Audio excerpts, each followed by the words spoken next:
Voici de dos la cire qui a été tirée à partir de ma sculpture de lionne.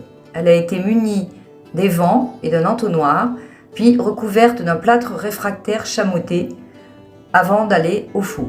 Après plusieurs heures au four, la cire a fondu, les moules sont récupérés et placés dans des récipients, des bidons remplis de silice pour éviter tout choc thermique. Le bronze a atteint les 1150 degrés requis et peut être maintenant coulé dans chaque moule et prendre ainsi la place que lui a laissée la cire. Quand les moules commencent à refroidir, la silice est enlevée et les moules sont extraits des bidons.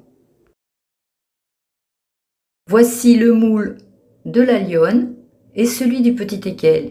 Ils sont tous les deux encore très chauds. Le plâtre est alors cassé à la masse, voire au burin. C'est ce qu'on appelle le décochage. Toutes les pièces vont être brossées à la brosse métallique, puis ensuite passées au sablage pour retirer toute trace de plâtre. Chaque pièce sera débarrassée de ses évents, de ses entonnoirs en passant à la disqueuse.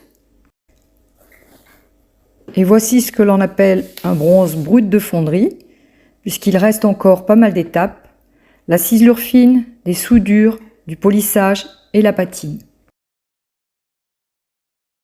J'espère vous avoir un petit peu éclairé sur cette magnifique technique de la fonte de bronze.